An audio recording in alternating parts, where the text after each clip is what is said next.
Hello. Okay. So, he's been practicing all day.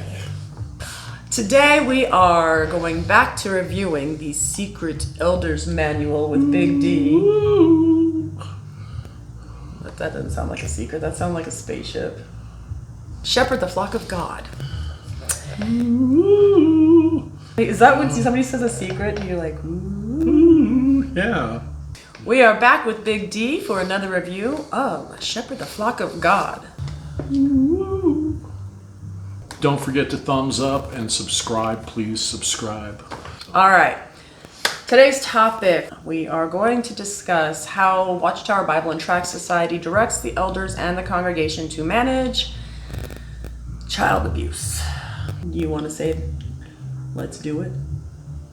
Let's do it. No, I like it better when you say it. Let's do it.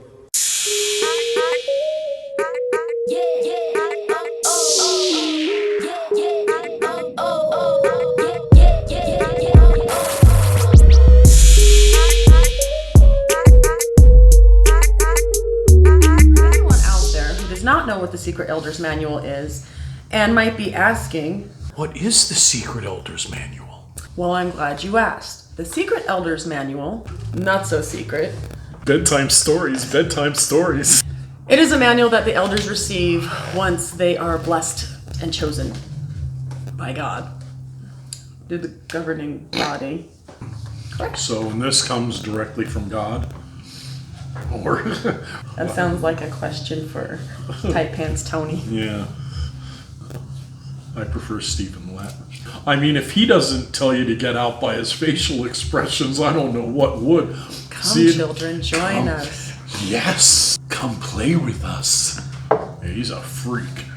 And they receive this manual, and it is, 20, 25 chapters that literally covers how to manage anything that occurs within the congregation, from how they conduct their Bible studies to how they choose who will be a ministerial servant, and of course, child abuse. How to beat your children, how not to tell anybody your children are being beaten, or many other things.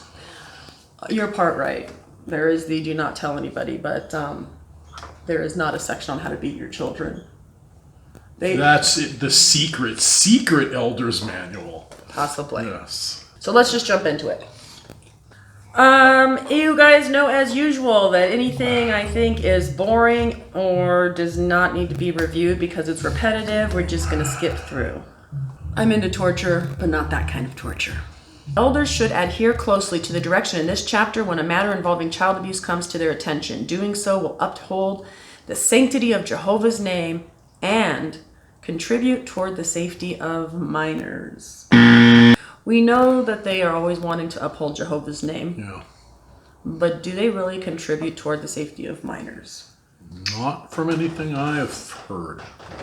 They go into a little section that says when they are talking about child abuse, they usually refer to the accused in the masculine gender and the victim in the feminine gender, but that it applies equally to either side, regardless of gender, and that child abuse includes the sexual or physical abuse of a minor. It would include the extreme neglect of a minor by her parent. Already I'm thinking there's so many stories out there where people were literally being severely neglected or physically abused, and these kids were running to elders time and time and time again, and nothing happened. There's a story that you had when your brother was burned with a frying pan, and you went to the elders and they did nothing about it. Right. They said that was out of their jurisdiction. Child sexual abuse is a perversion and generally includes sexual intercourse with a minor, oral or anal sex with a minor, fondling the genitals, breasts, or buttocks of a minor, voyeurism of a minor, indecent exposure to a minor, or soliciting a minor for sexual conduct. Depending on the circumstances of the case, it may include involvement with child pornography or sexting with a minor. It may depend. It may include, no, that's still child sexual abuse. Wait, all right, I think that we all agree that's a pretty good description of that's child sexual abuse. I guess my question was, does this child sexual abuse, the definition, does it include adult men who, with no authority as a doctor or a therapist or a police officer? Does it include three grown men talking in detail with a child in conversations that are sexual of nature? Wow. Does this include grown men asking a child what she was wearing? How many times did she stroke that organ? And did she enjoy it? My thing is, I've heard you explain and talk about when they brought you back into that private room and in detail of the questions they ask you, which is outrageous. And I've also heard stories from your channel of other people that were brought back. So this isn't something that's, I mean, amongst Jehovah's Witnesses, and unfortunately, I'm very sorry to, you know, those of you that were molested and went into these rooms, they're familiar with the exact words that they use, which is really actually disgusting. They have no right. What I'm saying is in addition to their definition of intercourse with a minor, oral or anal, fondling genitals, breasts, buttocks, etc., I feel they should also include three grown men who do not have the authority to have these kinds of conversations with a child. Should not be having these conversations with a child. Can you imagine at school, your 13-year-old daughter was caught making out with a 17-year-old boy, and the school calls you and informs you of the incident, but not to worry, they tell you. We took your daughter in the back room with the male principal and two other of our teachers and had her explain in great detail what they were doing. So we've already decided what the punishment should be. Well, actually, teachers are probably more qualified than what they pull into the back.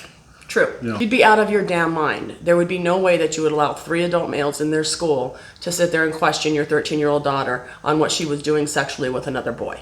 But to the Watchtower Bible and Tract Society, this is completely acceptable.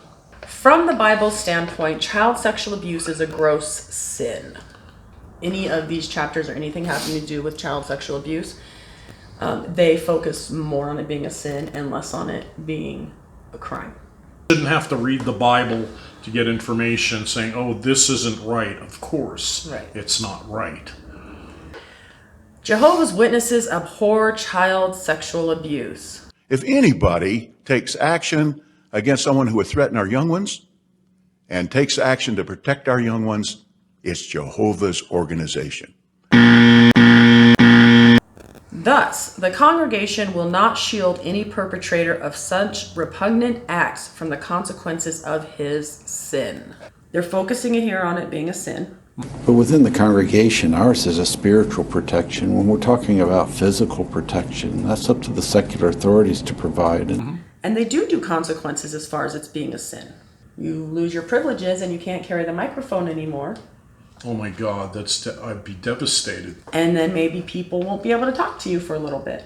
Freaking ridiculous. However, you can still attend congregation, you can get reinstated, and you can still eventually have all these associations again. So you're going to suffer the repercussions for your sin, but not on earth. Oh no, you suffer here. You can't carry the microphones. But you will not have repercussions legally because they do not take legal action. Correct. They just don't want to look bad. Okay.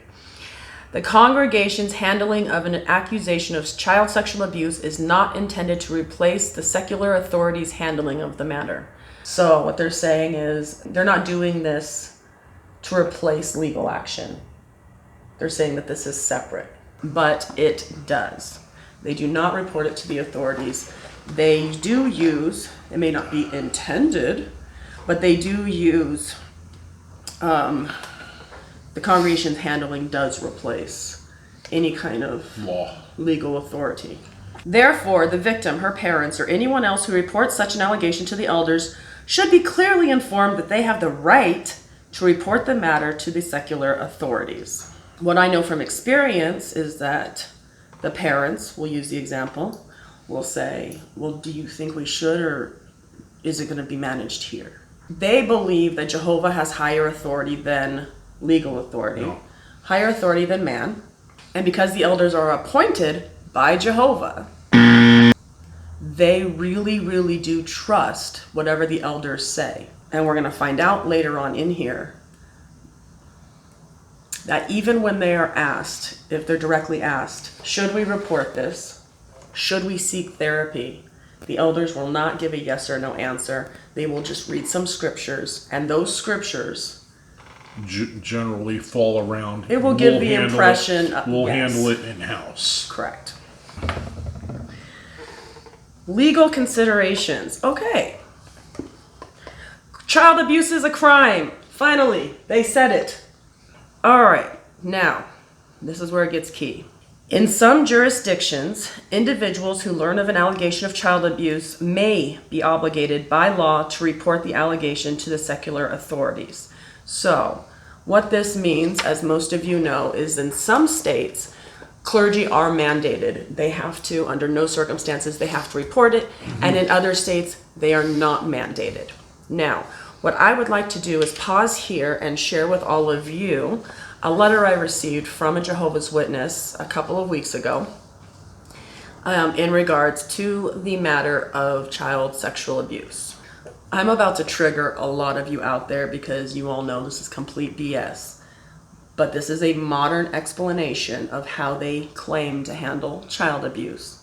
The intro to this letter I will actually read at the end of this video because you guys will find it amusing. This information actually came from the congregation coordinator. She said, when a person comes forward, child or adult, stating that they were a victim, there is an immediate call made to the branch, Bethel. Not the police. Bethel.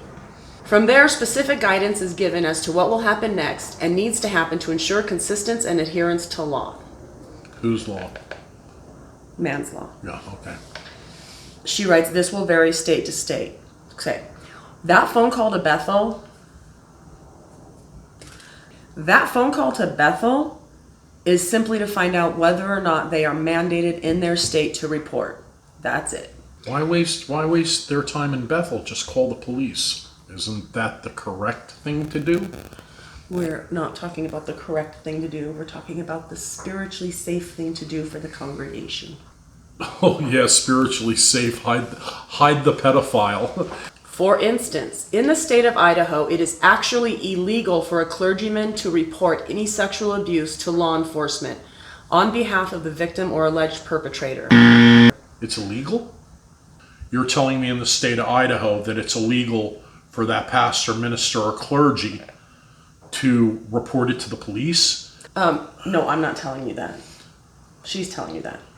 This is a very, very genuine reaction to information that Jehovah's Witnesses will give people. Now, you not having any other knowledge, and the way that she states it, that makes it sound true. Therefore, you went into a little rant about what the frick, how can Idaho do that? Why don't we take a look at what Idaho law actually says? And this is IDAPA 16-1605, the Child Protective Act. Who's required to report? Any person, including but not limited to physicians, residents, or hospital staff, interns, nurses, coroners, school teachers, daycare, personal. Now note this. A duly ordained minister of religion is not a mandatory reporter with regard to any confession or confidential communication made to him in his ecclesiastical capacity in the course of discipline enjoined by the church to which he belongs, as long as they qualify as tax exempt under federal law, which we know they do. The confession or confidential communication was made directly to the duly ordained minister, and the confession or confidential communication was made in the manner and context which places the duly ordained minister of religion specifically and strictly under a level of confidentiality that is considered in violation by canon law or church doctrine. Bunch of gobbledygook there, right? Yeah, but it sounds. Does it say it's illegal? No. It says these people are mandated. Clergy in Idaho are not mandated. That is very different than what she said to me in her email. As a matter of fact, in the state of Idaho, it is illegal for clergy to report. Yeah, okay. You're right. She lied. Liar! Liar! It's bottom line. It's just wrong. The whole point is, she point blank said, it is illegal. Mm-hmm. It is not illegal. It's just simply not required. As far as I know, we do not have church doctrine that binds elders to confidentiality. Then again, I have a vagina, so I was never an elder. My other point is this. When I told my parents and my parents told the elders, we were not telling them this in a way that, as the law reads, was confidential communication. When a child comes up, they're not confessing anything. They're not saying it in confidentiality. They're saying, help me. Yeah. So this is a cop-out line to say, well, this was a confidential matter. She says, however, with any allegation made, whether it's been proven to be truth or still stands as an allegation, the elders take precautionary steps to ensure others are not in harm's way in the event the allegations are proven to be fact. I have never seen the elders take precautionary moves or whatever she said.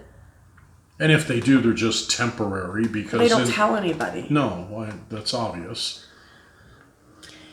As I mentioned before, she says, as it relates to two witnesses, this is a principle that is adhered to, much the same as the judicial system.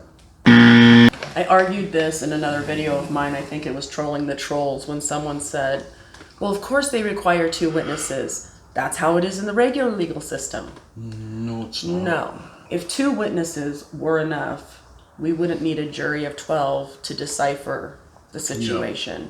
However, the definition of a witness certainly doesn't have to be another person associated with or an eyewitness of the incident, she says. Witnesses could come in various forms, including previous allegations made about the perpetrator by another victim, DNA evidence, eyewitnesses, or other forms of evidence that would indicate guilt or possible confession. Okay. Well, we know that DNA clearly would be a witness. Would they have to take 2 DNA tests because you need 2 witnesses? DNA would have to include involving authorities, which we know doesn't occur when it's not mandated. That was one option she gave. The other was if there's previous victims. I've never... They wouldn't know because nobody ever says anything. Exactly. Once, and if, guilt is established, very strict and fast measures are taken to protect the victim, the congregation, Jehovah's name, and remove all from harm's way. Verbally to me, she's like, oh, the congregation is informed. It is announced. The perpetrator's name is announced. Brother Tyson has been touching little children. Be careful around Brother Tyson. He's disfellowship, and y'all need to watch y'all kids around him. Never seen this happen. I've never heard that announcement. We all know that's not true. And is it announced as just bad association? Yes, and we're going to get to that, I believe, in the Elder's Manual. Let's get back to that. 2 elders should immediately call the legal department for legal advice. People call the police. If a teacher was molesting a child and the child told another teacher, this guy's been banging me, according to the Jehovah's Witness standards, it would be appropriate then for that teacher to be like, hold on, let me call the school district and see what we should do. Mm-hmm. I don't know if we're mandated to say anything. We're not mandated. Lucky us. Exactly. That would be unacceptable in a school setting. Even if the school says, well, we don't want people to know we have a teacher that's a molester, let's just handle it amongst ourselves. They can't babysit during recess for a year or 2. This is so fucked up. And we won't let them man detention. But if for at least a few years. But they, But eventually they can get those privileges back. Yeah, it says it. Black and white. The legal department will provide legal advice based on the facts and the applicable law. The facts being what the 3 creepers obtained in their little creepy one-on-ones with the perpetrator and the victim. And can we keep it to ourselves or do we have to call the police, basically? Correct. The 2 elders calling should provide the legal department with their name, date of birth, etc. They like to keep track of all that. They just don't like to share it with authorities. And then after speaking with the legal department, the caller will be transferred to the service department. The service department? Yeah. All right, there's a section here on prison inmates that if they find out that an inmate has any kind of history of pedophilia, that they should immediately call the service department or the legal department. Congregation? No, just call the legal department. If they become aware of an adult associated in the congregation who's been involved with child pornography, do you call the police? No, you call the legal department. Call the legal department. If the elders become aware of an adult or minor associated in the congregation who is sexting with a minor, the legal department should be called immediately. Section 11, Congregation Considerations. When discussing child sexual abuse from a congregation standpoint, we are not considering a situation in which a minor who is a willing participant and who is approaching adulthood is involved in sexual activity with an adult who is a few years older. So they completely disregard any statutory rape. Let's say a 16-year-old. They've consented to have sex with this 20-year-old. In many states, this is illegal. However, according to the Watchtower Bible and Tract Society, we are not considering this child sexual abuse.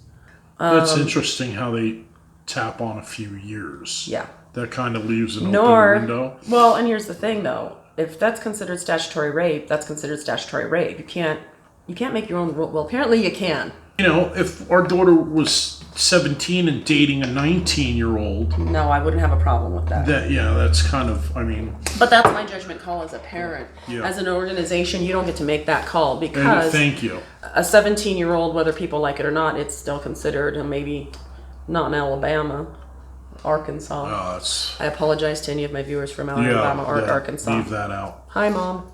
Nor, generally speaking, are we discussing situations in which only minors are involved. So it is not sexual child abuse if a 17-year-old minor is having sex with a 5-year-old minor. I don't write it. I'm not even allowed to read it. So a 17-year-old and a 5-year-old, We're not even going to talk about it. no big. And it says it right there, black and white. Rather, we are referring to an adult guilty of sexually abusing a minor who is a young child, or an adult guilty of sexual involvement with a minor who's approaching adulthood, but was not a willing participant. So if it's a 35-year-old with a 16-year-old and she was a willing participant, They're not going to say anything. that's going to be handled differently. How did they find out if she was a willing participant? By the 3 guys in the room questioning her and asking her all these questions? They will ask the young lady, what kind of underwear were you wearing? Because, if you're wearing briefs or like granny panties, you clearly didn't want it. But if you're wearing a G-string, or You're asking for it. So yes, one of the many ways they will determine if you were a willing participant. Good God. It's friggin' insane. They're not saying anything about contacting the authorities, call the legal team at Bethel, and that's it for everything. What they do address, though, while we see nothing about the authorities, they do address providing spiritual assistance to victims. Ongoing spiritual shepherding is especially as important for victims of child sexual abuse and their families. Shepherding calls is like, now the incident is over, So they go to your house. and they come to your house to provide ongoing... And it says... to provide ongoing... But it said who goes to your house. 2 elders. Which Or 2 men. 2 men. And they are definitely qualified. As spiritual shepherds, elders should be good listeners. While some victims may prefer not to talk about past abuse, others have found it helpful to talk with Yeah, but they coach. empathetic elders who can listen and then speak consolingly from God's word. That means they're going to read you a lot of scriptures. Though it may be necessary for the elders to ask a few tactful questions to help an afflicted one express herself, they should avoid using probing unnecessarily or repeatedly. Probing? They should avoid probing unnecessarily or repeatedly into the details of the abuse. That is BS. These 2 60-year-old men are going to come into our house and converse with our 9-year-old daughter about... If you remember, back when they were talking about calling the legal department, not the 7th or 8th time, or the 12th, I think it was the first time they said to call the legal department, they said, you have to provide the facts, and the facts you have are given to you based on your probing into the details of the sexual encounter. Bad choice of words, probing. Don't probe the little girl that's just been probed. However, discussing biblical examples of others who endured a difficult childhood and yet succeeded in becoming faithful servants of Jehovah may provide needed comfort. In time, Jehovah God will heal the brokenhearted. I can't even wrap my mind around what you're reading. I'm sorry, that is the worst term ever. Heartbroken? How about psychologically and emotionally damaged? How about internally ripped to shreds? Yeah, I was gonna say Heartbroken? Yeah, heartbroken. Let's just jump ahead here too. In addition to the spiritual shepherding provided by the elders, the victim or her family may desire other assistance. Oh, cool. Like therapy. What do they tell them? Call Bethel? For example, an adult sister who suffered abuse as a child may choose to approach an empathetic sister for emotional support. Exactly. Like, I saw that. I knew that was coming. I knew it wasn't going to be, get professional help. Well, Sister Mary Catherine was raped repeatedly, so maybe you should go talk to her. Or the victim or her family may decide to consult a mental health professional. Oh, cool. Okay. Yeah, that's cool. Thank you. Whether a victim or her family pursues treatment from psychiatrist, psychologist, or therapist is a personal decision. But I am telling you, it's very highly discouraged. Does it say anything coming up to Mom, Dad, go to the police? No. Call Bethel. Call Bethel. In my personal situation, the second perpetrator in my second congregation, my parents immediately put us into therapy. I don't think people were very happy about that, but my mom was the kind of person that really didn't care. So Yeah, I'll we did say pursue that. Yeah, your mom. having therapy at a young age. Her mom is not the normal Jehovah's Witness. Not so much anymore. We're working on her. But if the elder is asked for advice on whether or not they should get treatment from a psychiatrist, psychologist, or therapist, he may direct attention to appropriate Bible principles and material in our publications. So he will not answer that question. Yeah, He will not say, yes, you should. He'll steer you out of the way. Correct. Does it give Bible references? Oh, no. It gives Watchtower references. Which will not involve police, obviously. Correct. If wrongdoing is established and the wrongdoer is not repentant, he's disfellowshipped. On the other hand, If he's repentant. if he's repentant and is reproved, the reproof should be announced to the congregation. This announcement will serve as protection for the congregation. That Brother Johnson was a naughty boy, but he's feeling very bad for what he did. I've never heard that announcement. All in all, anytime they do an announcement, they're just announcing their name. That's it. And bad association. And what their thing is. Like, they're disfellowshipped because then everybody knows they can't talk to them. But they don't say why. Never. You can go on reproof for smoking a cigarette. So when Pete Pedophile is been counseled and he's disfellowshipped or reproved, you don't know that he's out there banging little girls or if he just took a drag of a cigarette. This in no way informs and protects the congregation. Then they're out, right? They can never be a Jehovah's Witness again. That's not true. No. Let's look at the reinstatement committee. If a person who has been disfellowshipped for child sexual abuse applies for reinstatement, the coordinator of the body of elders should contact the circuit overseer. They will designate an experienced elder to be the chairman of the reinstatement committee. And if the decision is to reinstate, you know what they're going to do? Reinstate. Well, no, first they're going to call the service department. How about restrictions? What happens if you're Pete Pedophile? You can't use the microphone anymore. Okay. Can you not Sorry. be a spoiler alert? The service department will direct the elders to having restrictions imposed on the individual's activities, on his participation in the field ministry, and his interaction with minors. The elders will be directed to caution the individual to never be alone with a minor, and don't cultivate friendships with minors, and please do not display affection for minors, and so forth. Wow. The service department will direct the elders to inform family heads of minors within the congregation of the need to monitor their children's interactions with the individual. Okay, so they may tell the family head, we can't tell you why, but don't let your child hang out with Pete pedophile. So they treat pedophiles pretty damn good. This is the first that I've read this where they are saying that they inform family heads to not let their children be around certain individuals. I don't know that I've seen this ever happen. It may be, maybe it's something new. I'm not going to speak on something that I don't have knowledge of. So if any of you Yeah, really.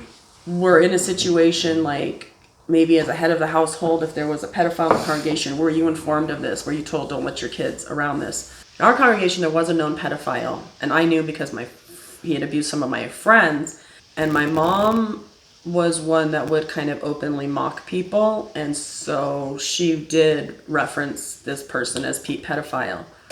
He never abused me, and I always felt like I must have been uglier than the other little girls. Sounds like an episode of South Park. Really quick here.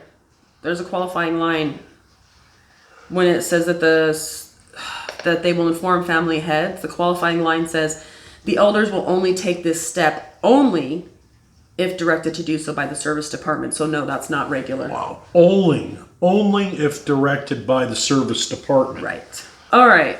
Next step. This is a good one. One who has engaged in child sexual abuse does not qualify to receive any privileges in the congregation for many years. Meaning it's going to take some time, but we'll let you back in. Right. What are these privileges? You can't use the microphone to speak to everybody. Are you sure you weren't a Jehovah's Witness before? Did they actually say that? If the body of elders believes that someone who engaged in child sexual abuse decades ago may now qualify for minor privileges such as carrying or adjusting microphones, operating sound and video equipment, serving as an attendant or assisting with accounts, literature, or territories, they should assign 2 elders to call the service department to check on that. All right, right. It's okay to go out and preach Jehovah's name, and you knock at doors, a little girl answers, and you're like, hello, little girl. Notification by secular authorities. Oh, notification by secular authorities. Means not to secular authorities. Yeah. It's by secular authorities. More or less if the authorities call you and say, hey, there's a creeper in your midst. From time to time, secular authorities may inform the elders that a sex offender is living in the area. oh yes, we know Brother Johnson, yes, but that was a long time ago. He's okay now. The modus may provide the address of the individual and may state the nature of his crime. Ooh. In such a case, the elder should list that address on the appropriate congregation territory call card as do not call. Let me explain this, and I'll explain it to any of you out there who aren't familiar. Basically, when the Jehovah's Witnesses come to your territory, and I'm talking really fast because I've said this in other videos and I don't want to repeat, but when the Jehovah's Witnesses come to your area, they take a big map of your entire city, they cut it into little cards, they laminate them, and they hand those territory cards out to people who are going out in service, knocking on your door. If you do not want the Jehovah's Witnesses to visit you, you can tell them, I am a do not call, or make me a do not call. That will be noted on the back of the territory. Yeah. That makes sense? Yeah. Yes. So what they're saying is if the authorities contact the Jehovah's Witnesses and say, hey, you've got a pedophile in the area, that the Watchtower Bible and Tract Society tells the Jehovah's Witnesses that they need to write that address and do not call on the back of that card so that we don't recruit them. I find this interesting because if you're a current Jehovah's Witness and you go about messing with children, you can stay a Jehovah's Witness, get disfellowship to be reinstated, but they're trying to be really careful. And become an elder. And become an elder. Yeah. But they're very careful to not recruit any more pedophiles than they've already got. This stuff's too good to make up. It goes now into the sexual misconduct involving only minors. We kind of addressed that, and that's it. Wow. Oh, wait. Is that it? That's it. Wow. Don't call the police. There has not been one single shred of anything where they say call the police. Nothing in there at all.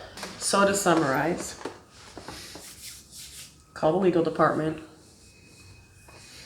or you can call the legal department, or you can call the legal department. And when in doubt, call the legal department. I would say that the only thing that has changed is that they have gone and tried to go into more detail, which to me just seems like a lot of pussyfooting around. That's exactly what it is. in order to protect themselves in the case of any kind of legalities. Yeah. It's frustrating. I'm going to close with the rest of the letter that the sister wrote me, this email a couple of weeks ago. She opened it with, I spoke briefly with our congregation coordinator. I think I mentioned to you that he has had experience with different situations. When I spoke to him about it, and this is regards to my concerns with their policies on child sexual abuse, he was concerned and asked, of course, only if you're comfortable, that he could talk to you and felt that would be the best.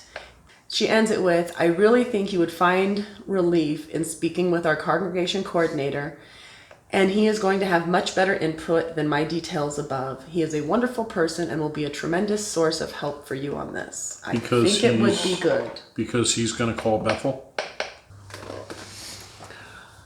Do you mean that I am going to have an opportunity to regurgitate all of these things to your congregation coordinator?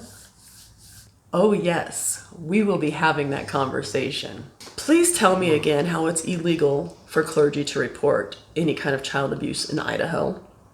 I'm looking forward to it. Can I hide in the next room and listen? That's right. We're going to go fishing. Yeah. Thank you for joining us again. We will continue to review the Shepherd the Flock of God. There's a lot of it, too. It brings him joy. I got the joy, joy, joy, joy, joy in my heart. Joy in my heart. So, until then, I'll see you next time.